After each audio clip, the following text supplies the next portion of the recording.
اعوذ باللہ من الشیطان اللعین الرجیم بسم اللہ الرحمن الرحیم الحمد لأہلہ والصلاة علی اہلہا اما بعد، ماہ شعبان المعظم کے فضائل اور برکات اور اعمال کا بیان، اس دعا کے ساتھ کہ مالک اس بیان پر عمل کی ہم سب کو توفیق عطا فرمائے۔ کل آپ کی خدمت میں اشارہ کیا، اس سے پہلے بھی صاحبان علم بہتر جانتے کہ صلوات شعبانیہ امام سجاد علیہ السلام کی بیان کردہ یہ صلوات ماہ شعبان میں ہر روز وقت زوال پڑھی جاتی ہے۔ اللہم صلی علی محمد وآل محمد شجرۃ النبوۃ و موضع الرسالہ ومختلف الملائکہ ومعدن العلم واہل بیت الوحی۔ اے خدا تو درود نازل فرما محمد اور آل محمد پر، شجرہ نبوت، رسالت کا مقام، ملائکہ کے نزول کی جگہ، علم کا خزینہ، اور اہل بیت وہی ہیں آل محمد علیہم الصلاۃ والسلام۔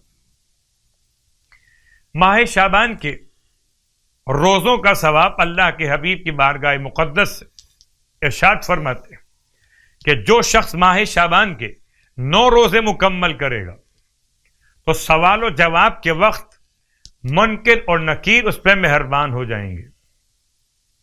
میں تو یہ کہتا ہوں کہ عمل کیجئے، کہ عمل سے زندگی بنتی ہے، جنت بھی جہنم بھی۔ یہ خاکی اپنی فطرت میں نہ نوری ہے نہ ناری ہے، یا یوں کہہ لیجئے کہ قبر منکر پر منکر نکیر آتے ہیں اور قبر مومن پہ والد شبیر آتے ہیں۔ نہ کرو سوال مجھ سے مرقد کا، ہٹو ہٹو کہ جناب امیر آتے ہیں۔ تو ماہ شعبان کے 9 روزے اور سوال و جواب کے وقت منکر اور نکیر اگر آ بھی گئے تو مہربان ہو جائیں گے۔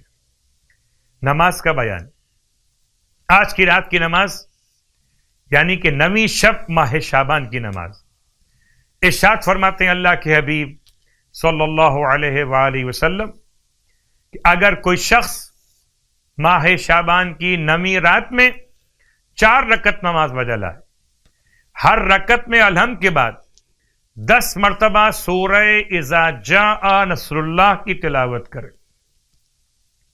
تو خداوند عالم حتماً اس کے جسم پر آتش جہنم کو حرام کر دیتا ہے، اور خداوند عالم ہر ایک آیت کے بدلے اسے 12 شہیدوں کا شہدائے بدر میں سے ثواب عطا فرماتا ہے۔ اور اسی اعتبار سے علماء کا ثواب بھی اسے ہر ایک آیت کے بدلے میں 12 علماء کا ثواب بھی عطا فرماتا ہے۔ خدا ہم سب کو اعمال کی اور ماہ مبارک شعبان کے روزوں کی توفیق عطا فرمائے۔ الہی آمین۔